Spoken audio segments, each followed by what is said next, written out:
لا حول ولا قوة إلا بالله العلي العظيم. أعوذ بالله من الشيطان اللعين الرجيم. بسم الله الرحمن الرحيم. الحمد لله الذي كان موجودا قبل حدوث الأشياء ويبقى بعد فناء الأشياء، واسمه دواء وذكره شفاء وبذكره تطمئن القلوب. ثم الصلاة والسلام على نبيه القرشي المكي الهاشمي مولانا ومولا الثقلين محبوب رب المشرقين والمغربين جد الحسن والحسين أبي القاسم محمد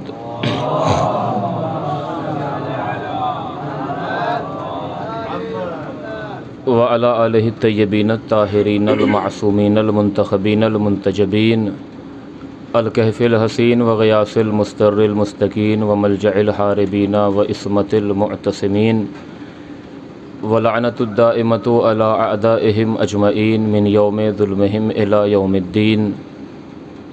أما بعد، فقد قال الإمام الحسين عليه الصلاة والسلام: ألا من كان باذلا فينا مهجته وموطنا على لقاء الله نفسه فليرحل معنا فإنني راحل مصبحا إن شاء اللہ. صلوات پڑھیں گے محمد وآل محمد پر.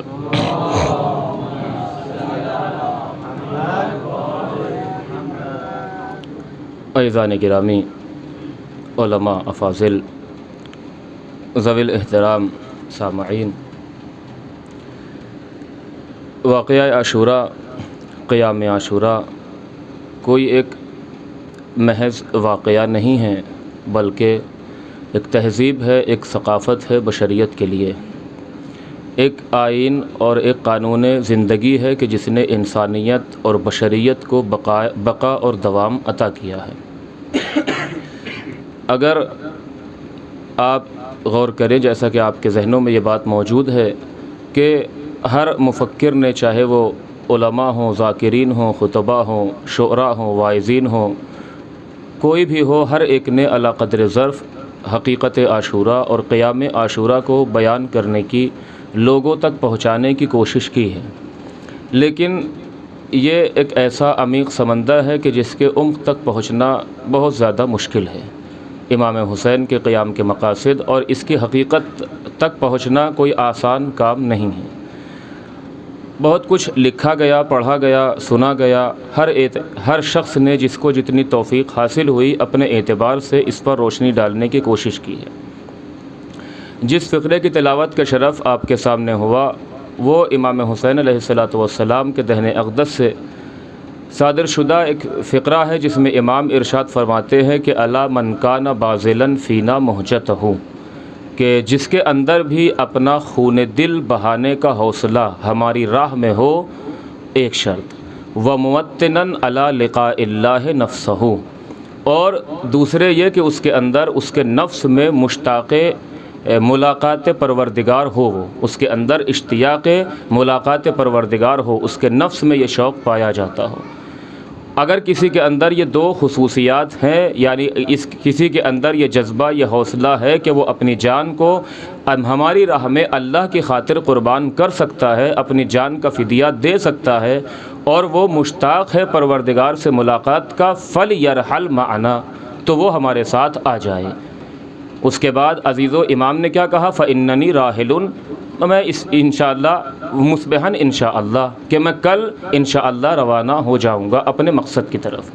امام نے کسی قبیلے کی قید نہیں لگائی کہ فلاں قبیلے والے آ جائیں، یا فلاں خاندان والے، فلاں نسب والے، فلاں منطقے والے، فلاں بلاد والے، بلکہ امام نے مطلقاً دو خصوصیات بیان کی کہ چاہے کسی منطقے سے تعلق رکھنے والا ہو، کسی خاندان سے تعلق رکھنے والا ہو، اگر اس کے اندر یہ دو خصوصیات ہے کہ وہ باذلاً فینا مہجتہ، اپنا خون دل، اپنی جان کا فدیہ دینے کا حوصلہ ہماری راہ میں اس کے اندر ہے، اور ملاقات پروردگار کا اشتیاق اس کے نفس میں ہے، تو وہ میرے ساتھ آ جائے.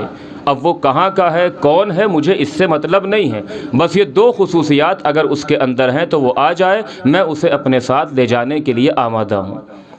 عزیزان گرامی، امام حسین نے یہ دو خصوصیات اپنے لشکر کی اور اپنے اصحاب کی بیان کی. اس سے واضح ہو جاتا ہے کہ امام نے کسی کو زبردستی نہیں بلایا تھا.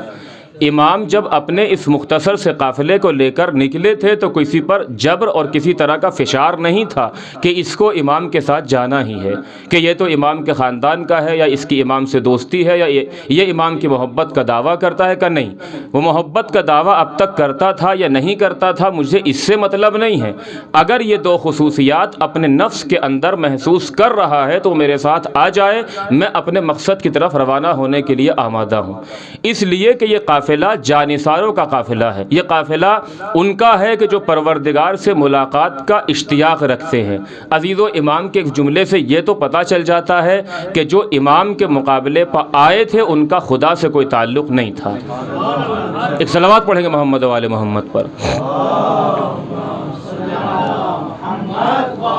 چونکہ امام نے کیا کہا کہ میرے ساتھ وہ آئے گا کہ جو باذلاً فینا محجتہ اور دوسرے ممتناً علی لقاء اللہ نفسہ، یعنی اب جو امام کے ساتھ آ رہا ہے اس کے اندر یہ دو خصوصیات پائی جاتی ہیں۔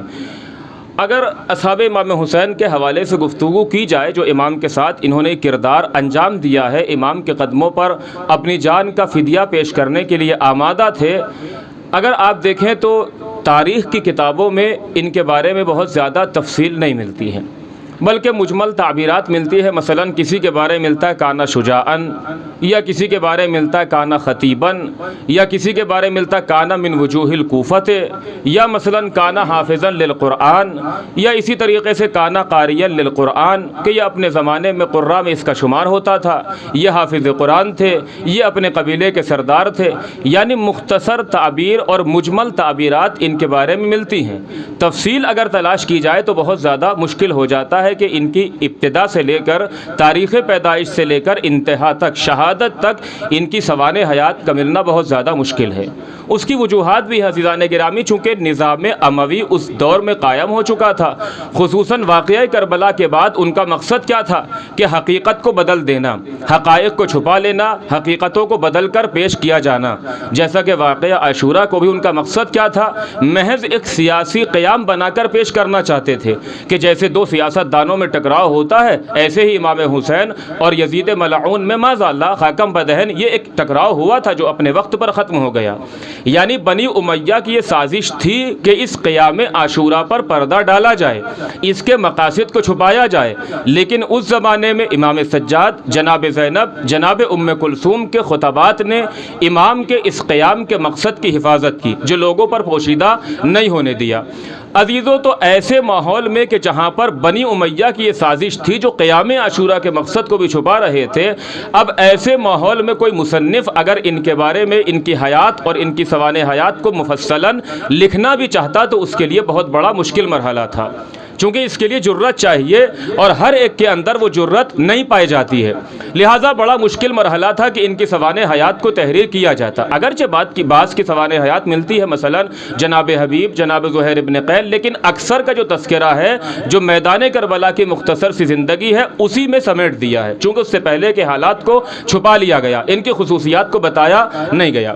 لیکن چونکہ ظاہر سی بات ہے جہاں پر اموی نظام تھا اور بنی امیہ یہ چاہتے تھے کہ حقیقتوں کو چھپا لیا جائے، ایسے ماحول میں اگرچہ ان مؤرخین سے بھی قیامت کے دن سوال کیا جائے گا کہ جب تم ایرا غیرہ کے بارے میں اتنی باتیں لکھ رہے تھے، ادھر تم ان باکمال صاحب فضیلت افراد کی فضیلت کو چھپا بھی رہے تھے، یعنی جانتے ہوئے بھی ان کی فضیلت پر پردہ ڈال رہے تھے بنی امیہ کی سازشوں سے گھبرا کر۔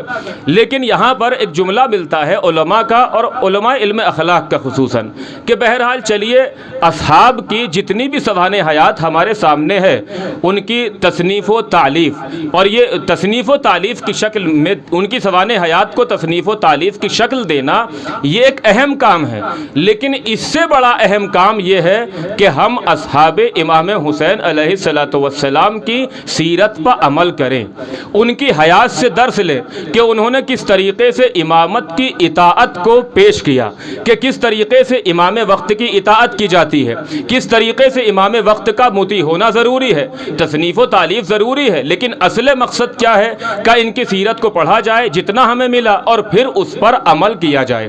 اسی کے ذیل میں پھر لکھتے ہیں کہ چند خصوصیات بطور درس، چونکہ امام نے کیا کہا تھا، من بازلن فینا مہجتہ وموطنا علی لقاء اللہ نفسہ، کہ جس کے اندر یہ دو خصوصیات ہیں وہ میرے ساتھ آ جائے۔ اصحاب امام حسین نے یہ جذبہ دکھایا، اس حوصلے کو لوگوں کے سامنے پیش کیا۔ عزیزو، امام حسین کے لشکر کی، اصحاب کی جو ایک خصوصیت بیان کی وہ یہ ہے کہ ان میں بعض اصحاب ایسے تھے جو جوانی کے عالم میں تھے۔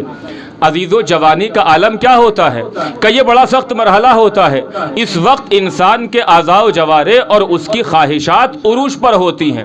ایسے ماحول میں اپنی خواہشات کو کچل کر بارگاہ الہی میں آنا اور سیدھے راستے پر چلنا یہ بڑا کمال ہوا کرتا ہے۔ اسی لیے روایات کی تعبیر ہے کہ عبادت حسن ہے، لیکن اگر کوئی جوان عبادت کرے تو یہ احسن ہے۔ کیوں؟ چونکہ آپ نے دیکھا ہوگا بڑھاپے کا عالم ابھی کسی کام کے نہیں رہے کہ چلو اب نماز ہی پڑھ لی جائے، اب نیند تو آتی نہیں، صبح کی نماز بھی پڑھ لی جائے۔ یہ ایک آپ نے دیکھا ہوگا تجربات زندگی کے ہیں، اب بھوک لگتی نہیں چلو روزہ ہی رکھ لیا جائے کا نہیں۔ اس وقت اگرچہ وہ بھی قبول ہے انشاءاللہ اور بری ذمہ ہوگا انسان، لیکن اصل کمال عبادت کب ہے؟ کہ جوانی کے عالم میں۔ اب قربانی دینا عزیزو، ایک جوان کے لیے اپنی جان کو فدیہ دے دینا، جہاں نئی نئی شادی ہوئی ہو وہاں پر اپنی جان کو قربان کرنے کے لیے آمادہ ہے۔ یہ امام کی اطاعت کا ایک نمونہ اصحاب امام حسین نے پیش کیا ہے کہ امام کی اطاعت کے سامنے اب کسی خواہش کو مد نظر نہیں رکھا جاتا، بلکہ اب عقل آگے ہے، خواہشات پیچھے ہیں۔ شاید یہ جوان اصحاب امام حسین آنے والی نسلوں کو یہ درس دینا چاہتے تھے کہ وہ حسین کے جس پر علی اکبر کی جوانی قربان ہو جائے تو ہماری جوانی کی کیا اہمیت ہے، بلکہ شاید یہ بتانا چاہتے تھے کہ اگر ہم آج امام حسین کے قدموں پہ اپنی جوانی کو قربان کر دیتے ہیں، امام کی آواز نے ان کے نفس میں ایک تحریک کو ایجاد کر دیا تھا، تو یہ دنیا کو بتانا چاہتے تھے کہ اگر امام کے قدموں میں ہماری جوانی قربان ہو جائے، ہم قتل ہو جائے، تو یہ ہمارے لیے بڑے فخر کی بات ہے۔ اس لیے کہ جہاں مورخ لکھے گا کہ حسین پر کڑیل جوان علی اکبر قربان ہو گیا، تو وہیں پر مورخ مجبوراً وہب کا تذکرہ بھی ضرور کرے گا۔ تو یہ معمولی بات نہیں ہے کہ جہاں علی اکبر کا تذکرہ ہے وہاں پر وہب کا تذکرہ بھی ہو رہا ہے۔ تو اصل مقصد کیا ہے کہ ان کی حیات سے ان کی سیرت سے درس حاصل کرنا۔ دوسری خصوصیات جو بعض نے بیان کی عزیزو وہ کیا ہے؟ کیونکہ امام نے کیا کہا، بازلن فینا مہجتہ موطنا علی لقاء اللہ نفسہ۔ عزیزو، امام کے اس لشکر میں بعض اصحاب ایسے تھے کہ جو معمولی نہیں تھے، جو اپنے اعتبار سے اپنے خاندان میں اپنے قبیلے میں ایک حیثیت کے مالک تھے۔ مثلا یزید ابن سبیت یا سبیت یہ شیخ البصریین تھے، یا جناب حبیب ابن مظاہر کوفے میں فقیہ کی حیثیت رکھتے تھے، یا مسلم ابن اوسجہ محدث تھے، یا مثلا عابس اپنے زمانے کے خطیب بارز تھے، یا اسی طریقے سے شوذب جناب شاکر بن عبداللہ شاکری کے غلام، یہ اپنے زمانے میں لوگوں کو جمع کر کے حدیث سنایا کرتے تھے۔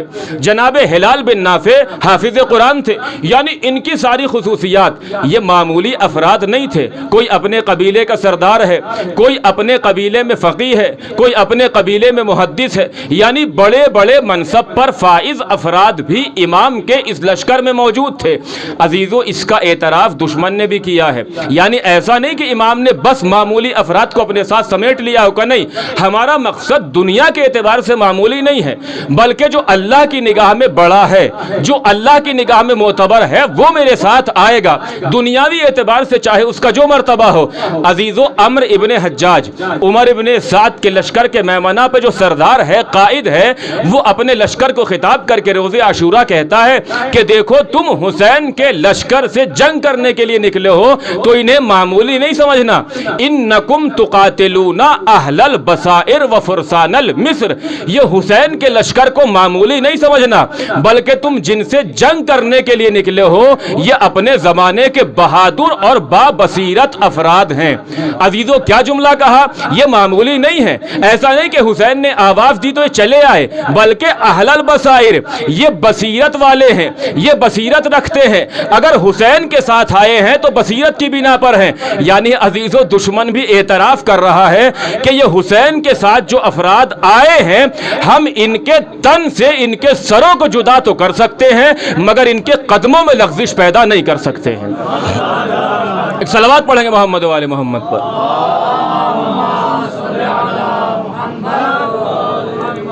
اس لیے کہ امامت کی اطاعت کا قلادہ یہ اپنے گلے میں پہن چکے ہیں۔ اب ہم ان کے سر سے، ان کے تنوں سے ان کے سر کو جدا تو کرنا ہمارے لیے آسان ہے، مگر ان کے قدموں میں لغزش پیدا کر دیں، یہ ہمارے اندر اتنی طاقت نہیں ہے۔ یہ جہاں قدم جما چکے ہیں، ان کے قدموں کو ہم واپس نہیں پلٹا سکتے۔ عزیزو آپ دیکھیں، اس کے بعد جب امام حسین کا لشکر تیار ہوا، خصوصیات کیا ہے؟ بازلن فینا مہجتہ و موطنن علی لقاء اللہ نفسہ۔ آپ دیکھیں کہ جب امام حسین یہ لشکر لے کر چلے، اب جتنے بھی تعداد 105 84 85 72 جو بھی آپ تعداد پڑھتے ہیں، حد اکثر جو بھی ہے، بہت زیادہ لیکن نہیں ہے۔ عزیزان گرامی، یہ سب ایک صنف پر نہیں تھے، علی نسق واحد نہیں ہے۔ ایسا نہیں کہ سب کے سب اپنے قبیلے میں شیخ ہوں، ایسا نہیں کہ سب اپنے قبیلے میں حافظ قرآن ہوں، یا سب کے سب محدث ہیں، یا سب کے سب عہدے اور منصب کے اعتبار سے برابر ہیں۔ کہ نہیں، منطقے کے اعتبار سے بھی کوئی مدینے سے آیا ہے، کوئی یمن سے آیا ہے، کوئی حضرموت ہمدان کہیں سے، کوئی کوفے سے، یعنی الگ الگ منطقے سے آئے ہیں۔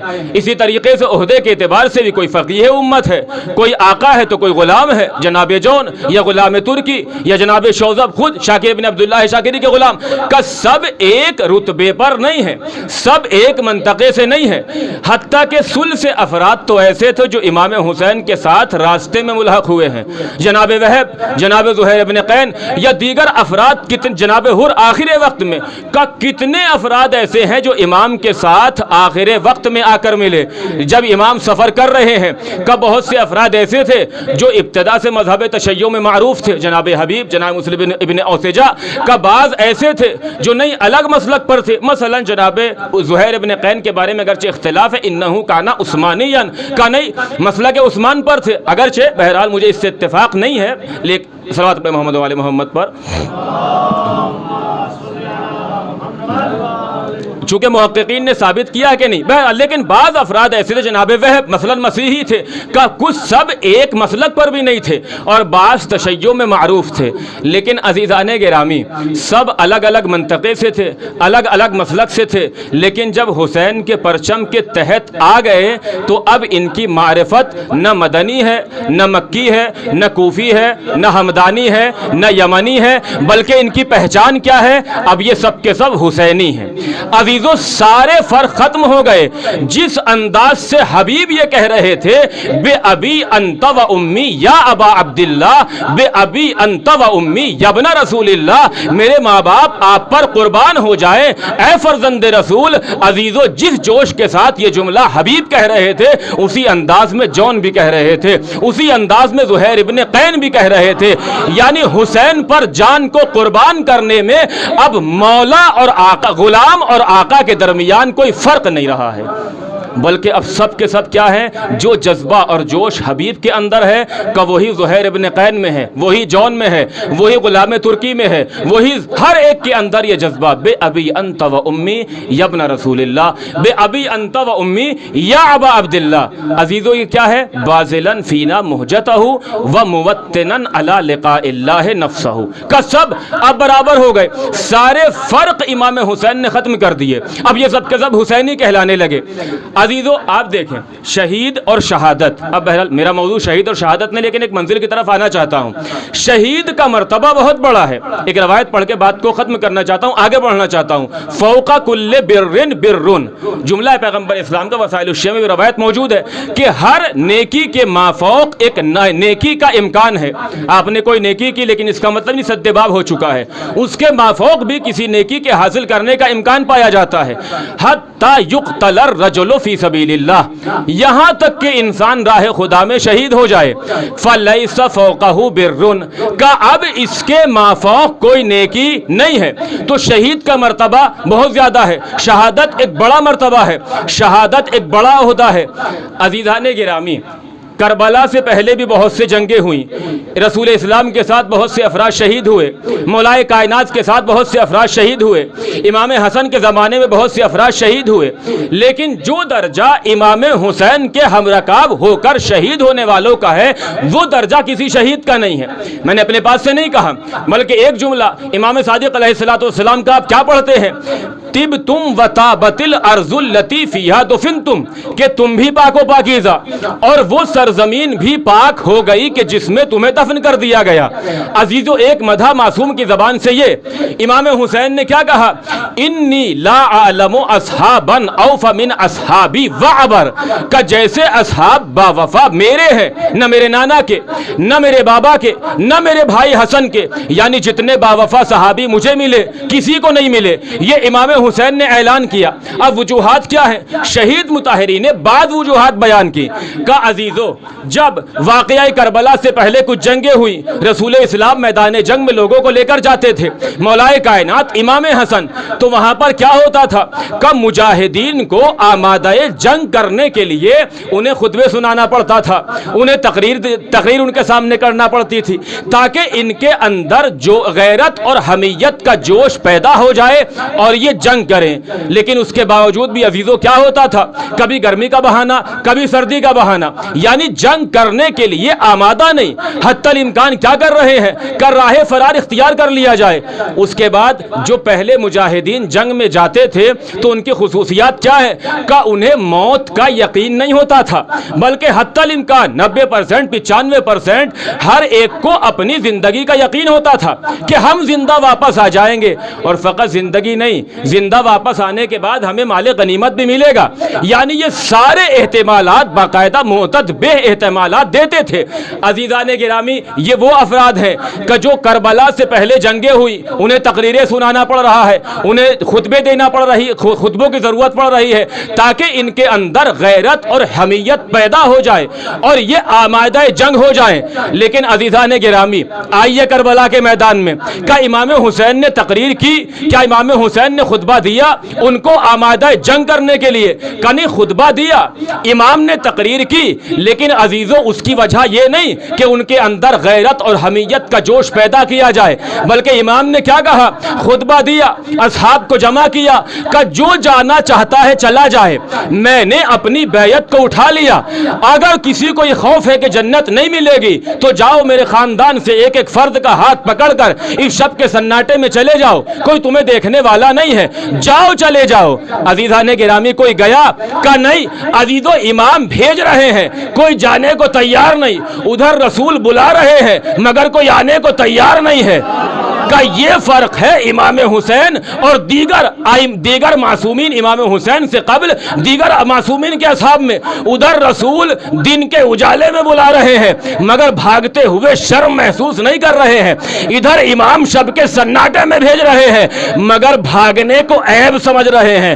ثم ولیتم مدبرین کا مصداق نہیں بننا چاہتے کہ ہم پشت دکھا کر امام وقت کو تنہا نہیں چھوڑ سکتے۔ عزیزان گرامی، امام حسین نے کہا چلے جاؤ۔ اب سب کے جملے میں چاہتا تو متن پڑھتا لیکن وقت نہیں بچا، بس ایک جملہ۔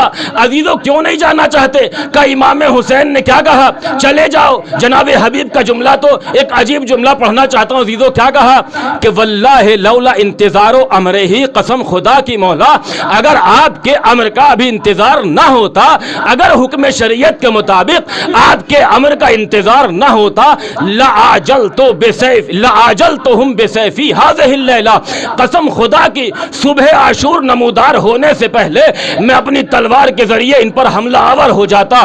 عزیزو، سب نے ایک جٹ ہو کر کیا کہا، امام آپ کہتے ہو چلے جاؤ، واللہ لقد من اللہ علینا بہذا الموقف، ارے یہ تو اللہ کا احسان ہے کہ اللہ نے ہم جیسے ناچیز افراد کو آپ کے قدموں میں جان دینے کا موقع فراہم کیا۔ یہ معمولی منزل نہیں، آپ کے قدموں میں قربانی دینے کا موقع فراہم کیا، مولا آپ کہتے چلے جاؤ، کہ ہم جانے والوں میں سے نہیں ہیں، ہم معصوم کو تنہا چھوڑ کر جانے والوں میں سے نہیں ہیں۔ عزیزوں منع کرتے رہے، کیا ان کو اپنی زندگی کا یقین تھا کہ نہیں؟ جب امام شب عاشور بتا دیا تھا نا، حبیب یہاں پہ تم قتل کر دیے جاؤ گے، زہیر یہاں پہ تم قتل کر دیے جاؤ گے، عباس کے شانے یہاں پر قلم ہوں گے، کہ کسی کو اپنی زندگی کا یقین نہیں بلکہ موت کا یقین، کہ ہم قتل کر دیے جائیں گے، ہماری عورتیں بیوہ ہو جائیں گی، ہمارے بچے یتیم ہو جائیں گے، مگر اس کے باوجود بھی عزیزو آپ نے دیکھا، ایک جملہ پڑھنا چاہتا ہوں، ہر ایک امام کے قدموں پہ اپنی جان کو دینے کے لیے بہانے تلاش کر رہا ہے۔ عزیزو ادھر کیا ہو رہا تھا کہ فرار کرنے کے لیے بہانے تلاش کیے جا رہے ہیں، ادھر جناب حبیب نے کیا کہا؟ جب میدان میں صف آرا لشکر ہو گیا، جناب حبیب آگے بڑھ کے کہتے ہیں مولا آپ پہلے مجھے اجازت دیجئے، کہ کیوں؟ اس لیے کہ میں بوڑھا ہوں، پہلے میں قربان ہو جاؤں تو زیادہ بہتر ہے۔ جناب حور آگے بڑھے کہ نہیں نہیں حبیب تم نہیں، پہلے میں جاؤں گا، اس لیے کہ میری توبہ ابھی ابھی قبول ہوئی ہے، مجھے اپنے آقا سے شرم آ رہی ہے، میں نے لجام فرس پہ ہاتھ ڈالا ہے۔ جناب وہب آگے بڑھتے کہ نہیں آپ سب بزرگ ہو، میں سب سے زیادہ کم سن ہوں، میں امام کے خاندان کے علاوہ افراد میں سب سے زیادہ کم سن میں ہوں، لہٰذا پہلے میں جاؤں گا۔ عزیزو یہ عجب معاملہ ہے نا کہ موت کے بہانے تلاش کیے جا رہے ہیں۔ عجب نہیں عزیزو آواز آئے شہدائے کربلا جواب دے کہ جسے تم موت سمجھ رہے ہو یہ موت نہیں، یعنی معصوم کے قدموں کو چھوڑ کر زندگی بچانے کا نام زندگی نہیں ہے، بلکہ معصوم کی حمایت میں، معصوم کی قدموں میں جان قربان کر دینا اسے اصل زندگی کہا جاتا ہے۔ معصوم کو چھوڑ کر فرار کرنا اسے زندگی نہیں کہا جاتا ہے۔ اب آپ پڑھتے رہتے ہیں نا کہ بہت سے افراد تو ایسے تھے کہ جو زندہ ہیں لیکن انہیں قرآن نے مردہ کہا ہے، کہ اصل کیا ہے؟ معصوم کی حمایت میں اپنی جان کو معصوم کے قدموں میں قربان کر دو، یہ اصل زندگی ہے۔ بس ایک بات عزیزان گرامی کیا کہا کہ یہ محبت ہے کس سے؟ امام وقت سے۔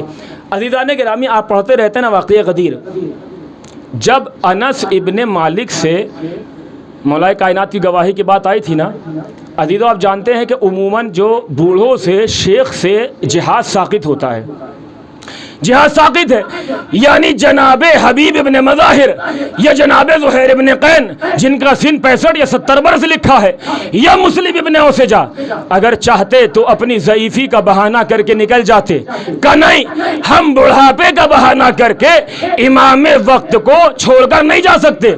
جب مولا کائنات کی ولایت کی گواہی کی بات آئی تو مولا نے کیا پوچھا تھا؟ انس تم میدان غدیر میں تھے نا، بتاؤ مولا کائنات بتاؤ رسول اللہ نے میرے بارے میں کیا کہا تھا؟ انس نے کیا جواب دیا کہ یا علی میں بوڑھا ہو گیا ہوں، میری یادداشت کمزور ہو گئی ہے، میرے اندر مجھے کچھ یاد نہیں رہا، میرا قوت حافظہ زوال کی منزل میں ہے، مجھے یاد نہیں کہ رسول اللہ نے آپ کے بارے میں کیا کہا تھا۔ عزیزو ایک بڑھاپا وہ تھا، ایک بڑھاپا میدان کربلا میں ہے، حبیب نے بہانہ نہیں کیا، امام کہہ رہے ہیں چلے جاؤ، مگر کہتے نہیں واللہ لقد من اللہ علینا بہذا الموقف، یہ تو خدا کا احسان ہے کہ اللہ نے ہمیں یہ موقع فراہم کیا۔ عزیزو حبیب نے دنیا کو آنے تک کی دنیا کو یہ درس دے دیا کہ امام وقت کی انس کو زبان سے مدد کرنا تھی، ادھر حبیب کو جان کی قربانی پیش کرنا ہے، مگر حبیب پھر بھی فرار نہیں ہوئے، بڑھاپے کا بہانہ بنا کے شاید حبیب دنیا کو بتانا چاہتے تھے کہ امام وقت کی نصرت کے لیے جسم اور ظاہری طاقت کی ضرورت نہیں ہوتی بلکہ جذبے کی ضرورت ہوا کرتی ہے۔ جسم اور ظاہری طاقت کی ضرورت نہیں ہوتی ہے بلکہ جذبے کی ضرورت ہوا کرتی ہے۔ ادھر انس اپنی ضعیفی کا بڑھاپے کا بہانہ بنا کر فرار ہو گئے کہ یا علی میری یادداشت کمزور ہو گئی ہے، میں ضعیف ہو گیا ہوں، اب مجھے کچھ یاد نہیں رہا، لیکن ادھر حبیب ابن مظاہر کو اپنی جان کی قربانی دینی ہے، اپنی جان کا فدیہ پیش کرنا ہے، بہانہ نہیں۔ امام کہہ رہے ہیں چلے جاؤ، کہ نہیں جائیں گے۔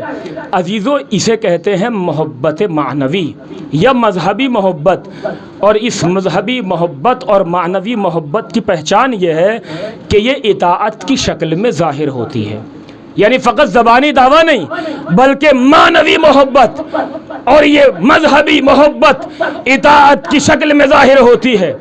عزیزو، یہ میدان کربلا میں ان اصحاب نے دکھایا کہ ہم اگر حسین سے محبت کرتے ہیں تو ہماری محبت یہ معنوی محبت ہے، یہ مذہبی محبت ہے، ہمیں کسی لالچ میں نہیں ہے کہ ہم دنیاوی جاہ و حشم کی خاطر حسین کے ساتھ آ کر ملحق ہوئے ہیں۔ عزیزو، اس لیے کہ جو مادی محبت کرنے والے ہوتے ہیں وہ اپنے محبوب کی راہ میں بہک جاتے ہیں، بھٹک جاتے ہیں، عزت بیچ دیتے ہیں، مال تباہ و برباد کر دیتے ہیں، یعنی اپنے آپ کو تباہی کے دہانے پہ لا کے کھڑا کر دیتے ہیں۔ لیکن جو مذہبی اور معنوی محبت کرتے ہیں، چونکہ ان کی محبت کا منشا اور بنیاد کیا ہوتی ہے؟ کمال، تو وہ اپنے محبوب کی راہ میں نہ بھٹکتے ہیں اور نہ بہکتے ہیں، نہ ان کی عزت پہ کوئی حرف آتا ہے، نہ ان کا مال جان کچھ برباد نہیں ہوتا، اس لیے کہ ان کی محبت کا منشا کمال ہے۔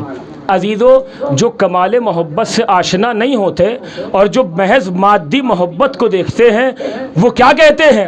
وہ معنوی محبت کرنے والوں پر بھی گمراہی کا الزام لگا دیتے ہیں۔ جب پیغمبر اسلام کو اپنے خاندان سے محبت کرتے دیکھا تو کیا کہا تھا؟ چونکہ ان کی نگاہیں بس مادی محبت پر تھیں کہ یہ بہک گئے ہیں، یہ گمراہ ہو گئے ہیں۔ اور برادران یوسف نے بھی اپنے بابا کو کیا کہا تھا؟ انک لفی ضلالک القدیم، یعقوب تم یوسف کی محبت میں گمراہ ہو گئے ہو، یوسف کی محبت میں بہک گئے ہو، اس لیے کہ برادران یوسف کی نگاہیں بس مادی محبت پر جمی ہوئی تھیں۔ لیکن عزیزو، یہ کمال محبت ہے جہاں مذہبی اور معنوی محبت ہوتی ہے، یہ ماورائے مادہ دیکھتے ہیں۔ انہوں نے کیا کہا جب یعقوب یوسف کی محبت میں، فراق یوسف میں گریہ کر رہے تھے تو کیا کہا؟ انک لفی ضلالک القدیم، کہ یعقوب تم ابھی پرانی گمراہی میں ہو، تم گمراہ ہو گئے ہو، معاذ اللہ، تم بھٹک گئے ہو یوسف کی محبت میں۔ عزیزو، یہاں سے ایک بات تو قرآن کی آیت سے پتہ چلتی ہے کہ اللہ والوں کی محبت میں رونے والوں کو مادہ پرست گمراہ کہتے ہیں۔ یعنی اگر کوئی اللہ والوں کی محبت میں گریہ کرے کمال محبت کی بنیاد پر تو اسے کیا کہتے ہیں؟ انک لفی ضلالک القدیم، یہ بدعت ہے، یہ رونا گمراہی ہے۔ لیکن ان کو پتہ نہیں کہ یہ گمراہی اور بدعت نہیں بلکہ سنت نبی ہے، اس لیے کہ یہ کمال محبت سے آشنا نہیں ہے۔ اگر کمال محبت سے آشنا ہوتے تو ابھی نے کسی چیز کا لالچ نہیں ہوتا۔ آج آپ جانتے ہیں کہ 2 محرم ہے کہ یہ اصحاب، یہ امام حسین کے اصحاب جو ساتھ میں آئے تھے، ان کی محبت کا منشا کمال تھا۔ یہ امام حسین سے اگر محبت کر رہے تھے تو یہ مذہبی محبت اور معنوی محبت، ان کی مذہب کی بنیاد، ان کے محبت کی بنیاد کمال ہے، کسی لالچ کی بنا پر نہیں ہے۔ عزیزو، جب امام حسین اپنے لشکر کو لے کر بڑھ رہے ہیں اور امام کا گزر اسی دیوانیہ شہر سے ہوا اور کربلا کے راستے میں امام پہنچے تو جناب زینب محمل میں ہیں، اچانک امام کا قافلہ رکا۔ یہ آپ دیکھیے گا محبت کی ایک مثال۔ جب قافلہ رکا، جناب زینب اور قافلہ وہیں پہ اترا، محمل سے سب اترے، جناب زینب کو اچانک ٹھوکر لگی۔ جناب زینب گھبرائی ہوئی امام حسین کے پاس آئیں اور آنے کے بعد کہا کہ بھیا یہ کون سی جگہ آ گئے آپ، یہاں رکنا مناسب نہیں ہے۔ اب امام حسین علیہ السلام نے کیا کہا؟ دیکھیے، اسے کہتے ہیں محبت۔ اگر امام حسین کو جناب زینب کو امام حسین سے محبت ہے تو یہ معنوی محبت اور اس کا منشا کمال ہے، یعنی فقط بھائی بہن کی نہیں بلکہ کمال محبت، اس کا منشا کمال۔ عزیزان گرامی، بہن ہے، بھائی کو چاہتی ہے۔ امام حسین کہتے ہیں بہن زینب، جب میں اور بھیا حسن بابا کے ساتھ جنگ صفین پر جا رہے تھے تو بابا کا گزر اسی وادی سے ہوا، بابا کو یہاں پہ ٹھوکر لگی۔ جب بابا اس جگہ پہ پہنچے، جب ٹھوکر لگی تو بابا رک گئے، پھر نماز کا وقت ہو گیا، بابا نے اور ہم نے نماز پڑھی۔ نماز پڑھنے کے بعد بابا نے بھیا حسن کو قریب بلایا۔ جب جناب زینب نے کہا کہ یہ کون سی، جناب زینب نے کہا کون سی جگہ، کہاں رک گئے بھیا، یہ جگہ مناسب معلوم نہیں دیتی۔ تو امام حسین اپنی بچپن کی بات بتا رہے ہیں کہ جب ہم چلے، بابا رکے، یہاں پر ٹھوکر لگی، نماز کا وقت ہوا، نماز پڑھی، اس کے بعد بھیا حسن کو بلایا اور قریب بلانے کے بعد بھیا حسن جب آ کے بیٹھے تو بھیا حسن کے زانو پہ سر رکھ کے بابا لیٹ گئے۔ بابا لیٹے، بابا کو نیند آ گئی، غنود کی تاری ہو گئی، ہم دونوں بھائی بیٹھے، بابا سو رہے تھے، اچانک بابا بیدار ہوئے اور گریہ کرنے لگے۔ بھیا حسن نے پوچھا کہ بابا رونے کی وجہ کیا ہے، گریہ کرنے کا سبب کیا ہے؟ تو اے بہن زینب، اس وقت میرے بابا نے بھیا حسن سے خطاب کر کے کہا کہ اِنَّا هَذَا الْوَادِي بَحْرٌ مِّنَ الدَّمِ، اے بیٹا حسن، میں نے ابھی خواب میں دیکھا ہے کہ یہ جو وادی جہاں پہ ہم رکے ہیں، یعنی کربلا کی وادی، یہ خون کا سمندر ہے، یہاں پہ خون کا سمندر جوش مار رہا ہے۔ وَقَدْ غَرِقَ الْحُسَيْنُ فِيهَا، اور حسین اس خون کے سمندر میں غوطہ زن ہے۔ وَهُوَ يَسْتَغِيثُ وَلَا يُغَاثُ، اور حسین اپنی مدد کے لیے سب کو پکار رہا ہے مگر کوئی حسین کی مدد کو نہیں آ رہا ہے۔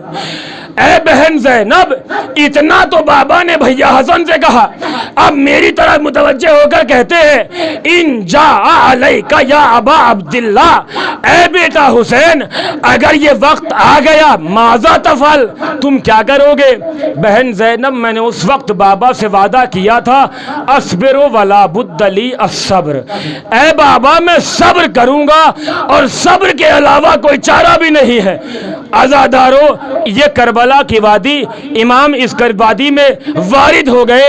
اب جناب زینب نے کوئی سوال نہیں کیا، بس ایک جملہ مورخین نے لکھا، اس دن سے لے کر کانت تراقب حرکات و سکنات الحسین، کہ جناب زینب کی نگاہیں امام حسین پر جمی ہوئی ہیں، ایک لمحے کے لیے بھی اپنے بھائی کو تنہا نہیں چھوڑ رہی ہیں، بلکہ جب اپنے بیٹوں کو قربانی کے لیے بھیجا ہے تو عمر ابن سعد نے ایک جملہ کہا، عجبا للرحم و عجبا لمحبت زینب لمحبت اخیہا الحسین قدمت اولادہا، ارے زینب کو حسین سے کتنی محبت ہے، یہ صلہ رحمی کا کیسا عالم ہے کہ اپنی اولاد کو اپنے بھائی پر قربان کر دیا۔ عزادارو، جناب زینب ایک لمحے کے لیے بھی حسین کو تنہا نہیں چھوڑ رہی ہیں، کہ یہ محبت ہے میرا بھائی پہ کوئی آنچ نہ آنے پائے۔ ہر صحابی یہی چاہتا ہے کہ حسین پہ کوئی آنچ نہ آنے پائے، کہ اگر قربان ہوتے ہیں تو ہم ہو جائیں لیکن ہمارا آقا حسین، ہمارے آقا پر کوئی آنچ نہ آنے پائے۔ عزادارو، یہاں تک جب یہ قافلہ بڑھا، ایک محرم، اب یہاں پہ تاریخ نے لکھا ہے آج یہ قافلہ کربلا میں وارد ہو چکا، کہ ایک محرم کو جب کربلا کے قریب پہنچا تو ادھر جناب وہب کلبی اور اسی طریقے سے جناب ان کی والدہ اور ان کی زوجہ کا گزر اسی قافلے اسی راستے سے ہو رہا تھا۔ انہوں نے دیکھا کہ ایک طرف ہزاروں کا لشکر، ہزار کا لشکر، اور ایک طرف یہ مختصر سا لشکر جس میں کچھ خواتین بھی ہیں، بچے بھی ہیں۔ وہ گئے جناب حر کے لشکر کے قریب جا کے سپاہی سے پوچھتے ہیں تم کون لوگ ہو؟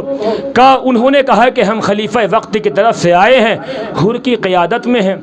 یہ جو ہے انہیں کیوں گھیر کر لے جا رہے ہو؟ فوراً جناب وہب سے وہ کہتا ہے حر کے لشکر کا سپاہی، یہ انہیں ہم گھیر کر لے جا رہے ہیں، ہمارے خلیفہ نے حکم دیا ہے۔ کیوں حکم دیا ہے؟ اس کی وجہ یہ ہے کہ چونکہ یہ ہمارے خلیفہ کے ہاتھوں پر بیعت نہیں کرتے ہیں۔ وہب نے پوچھا یہ کون ہے؟ یہ حسین ہے۔ وہب نے فوراً کہا کہ یہ وہی حسین ہے جو فرزند فاطمہ، کہاں تم کیسے جانتے ہو کہ یہ وہی حسین ہے نا، کہ جس کو رسول اسلام اپنی آغوش میں لے کر مباہلے کے میدان میں آئے تھے۔ حر کے لشکر کا سپاہی کہتا ہے ہاں یہ وہی حسین ہے، کہ تم کیسے جانتے ہو؟ عزادارو، عظمت حسین کو دیکھیے گا۔ وہب نے ایک جملہ کہا کہ ہمارے پادری جب بھی اپنی ہار کا تذکرہ کرتے ہیں میدان مباہلہ میں، کہتے ہم ہار گئے تھے تو حسین کا نام ضرور لیتے ہیں۔ عزادارو، یہ وہی فرزند فاطمہ ہے، کہا یہی وہی فرزند رسول ہے۔ کہ تمہارا خلیفہ کون ہے؟ کہ ہمارا خلیفہ یزید ہے۔ عزادارو، اب جناب وہب کہتے ہیں ارے کہ وہی یزید میسونہ کا بیٹا؟ کہا وہی میسونہ کا بیٹا ہے۔ کہ تمہیں شرم نہیں آتی فرزند فاطمہ اس میسونہ کے بیٹے کے ہاتھوں پر بیعت کرے؟ ارے ہمارے یہاں تو یہ عالم ہے، ہمارے عیسائی مذہب میں یزید جیسے انسان کو کوئی اپنے گرجا گھر میں کام پہ بھی رکھنے کے لیے آمادہ نہیں ہوگا۔ عزادارو، جناب وہب اپنی ماں کی طرف پلٹے اور آنے کے بعد سارا قصہ بیان کیا۔ جناب وہب کی ماں نے کہا بیٹا میری حیرانی اب دور ہو گئی ہے۔ کب مادر گرامی کیا ہوا؟ کہ میں 3 دن سے خواب دیکھ رہی ہوں، مریم میرے خواب میں آتی ہے اور آنے کے بعد کہتی ہے کہ دیکھو اگر اے مادر وہب اگر تم چاہتی ہو کہ مریم فاطمہ کے سامنے سامنے سرخرو ہو جائے تو حسین کے لشکر سے جا کے مل جاؤ اور حسین کی مدد کرو۔ اور میں نے دیکھا ہے کہ فاطمہ میرے خواب میں آئی ہے اور آنے کے بعد کہتی ہے اے مادر وہب میرے حسین کی غربت کا خیال رکھنا، اجرکم اللہ اجرکم الزہرا۔ ارے وہ ماں کہ جس نے چکیاں پیس کے پالا تھا حسین کے ساتھ ساتھ چل رہی ہے، خواب میں کہہ رہی ہے ارے میرے بچے کا خیال رکھنا، میرے بچے کی مدد کرنا۔ اے بیٹا وہب تم ایسا کرو جاؤ حسین سے مل کر آؤ اگر وہ فرزند فاطمہ ہے۔ وہب نے کہا کہ اے مادر گرامی کہیں ایسا نہ ہو کہ حسین مجھے منہ نہ لگائیں اس لیے کہ مسلمان تمہیں نجس سمجھتے ہیں۔ مادر وہب نے کہا کیا تم نے کبھی دیکھا ہے کہ بنی ہاشم کے خاندان نے کبھی ہماری کسی کے توہین کی ہو؟ کہ جو بھی ملنے آیا اسے اس کی عزت نوازی کی۔ اب جناب وہب چلے امام حسین کے قریب، عزاداروں جیسے ہی امام کے قریب پہنچے امام نے ایک جملہ کہا وہب اگر مریم کو فاطمہ کے سامنے سرخرو کرنا چاہتے ہو تو میری مدد کرو۔ وہب اچانک گھبرا گئے، ارے یہ بات تو میری ماں کے علاوہ کوئی اور نہیں جانتا، آپ فرزند فاطمہ ہو۔ ماں کو آ کے بتایا، اب ماں نے فوراً اپنا اثاثہ اٹھایا، زوجہ بھی تیار، امام حسین کے لشکر کے قریب آ گئے، عزاداروں امام کے قدموں میں آ کے سر رکھ دیا۔ امام نے مرحباً کہا۔ اب جب یہ لشکر آ گیا عزاداروں کربلا میں یہ مادر وہب کی شادی کو کتنے دن ہوئے؟ کہ 17 دن، مگر زوجہ کہتی ہے وہب دیکھو مریم کو سرخرو کرنا ہے، قربانی دینے میں پیچھے نہ ہٹنا۔ ماں اپنے بیٹے کو تیار کر رہی ہے، یہاں تک کہ جب صبح عاشور آئی تو جناب وہب امام حسین کے قدموں میں آ کے گر گئے، مولا مجھے اجازت چاہیے میں آپ کا دفاع کرنا چاہتا ہوں۔ عزاداروں امام نے اجازت دی، زوجہ وہب خیمے سے نکلی، بس جملہ سنیے گا۔ آنے کے بعد وہب کو پکڑ لیا، ہاتھ کو پکڑنے کے بعد کہا مجھے حسین کی خدمت میں لے چلو، مجھے حسین سے 2 وصیتیں کرنا ہے۔ کہ وہ کیا وصیتیں؟ کہ مجھے 2 باتیں کہنی ہے۔ عزاداروں وہب اپنی زوجہ کو لے کر امام کی خدمت میں آئے۔ اب زوجہ وہب نے امام کے قدموں میں اپنے سر کو رکھ دیا اور کہا کہ مولا میری ایک وصیت اور ایک جملہ تو وہب سے ہے اور ایک آپ سے ہے۔ امام حسین نے کہا کیا؟ کہ مولا شہادت کے بعد جب یہ میرا وہب جنت میں جائے تو آپ ان سے وعدہ کرے یہ تنہا جنت میں نہ جائے بلکہ مجھے بھی لے کر جائے۔ عزاداروں امام نے وعدہ کیا، وہب نے ہاتھوں کو جوڑ کے لبیک کہا۔ اس کے بعد زوجہ وہب نے ایک عجیب جملہ کہا، اے آقا حسین میں اپنے شوہر کی شہادت کے بعد بیوہ ہو جاؤں گی، میں تو اپنے وطن بھی واپس نہیں جا سکتی ہوں، بس آپ اتنا کیجئے گا مجھے زینب کی کنیزی میں دے دیجئے گا۔ کہ زینب کی کنیزی میں جا کے کیا کرو گی؟ کہ مولا میرا پردہ تو سلامت رہے گا، مولا مجھے اطمینان رہے گا نا کہ میری شہزادی زینب ہے۔ اچانک امام رونے لگے، مجھے نہیں معلوم امام نے گریہ کیوں کیا، عزیزو شاید وجہ یہ ہو امام کی آنکھوں میں آنسو آ گئے ہو۔ اے زوجہ وہب تم جس کے پناہ میں آ کے اپنے پردے کو بچانا چاہتی ہو اس کے سر سے ردا چھن جائے گی۔ اجرکم اللہ اجرکم الزہرا، اس کے سر پہ تو خیمے کا سایہ بھی نہیں رہے گا۔ عزاداروں وہب میدان میں گئے، جہاد کیا، ایک ملعون نے وہب کے سر کو کاٹا، زوجہ کی طرف پھینکا، زوجہ نے اپنے شوہر کے سر کو اٹھایا، زلفوں کو سوارا، بوسہ دیا۔ شمر ملعون نے کہا ارے وہب کے سر کو لے کر آؤ۔ اب یہ ملعون آگے بڑھتا ہے، زوجہ سے سر کو چھینتا ہے مگر وہ دینے سے انکار کرتی ہے۔ اس ملعون نے زوجہ وہب کے سر پہ عصا مارا، سر شگافتہ ہو گیا، زوجہ وہیں پہ شہادت پا گئی۔ ہاتھوں کو جوڑ کے کہوں گا اے زوجہ وہب تمہیں پردے کا بڑا خیال تھا، ارے کاش تم عصر عاشور کے بعد دیکھتی کس طریقے سے زینب کی چادر کو چھینا گیا، زینب کے خیام جلائے گئے، سکینہ کو تماچے لگے، تڑپ کے آواز دیتی تھی اے بابا اے چچا، یہ شمر تماچے لگاتا ہے، یہ آپ کے سکون قلب کو ستاتا ہے۔ انا للہ و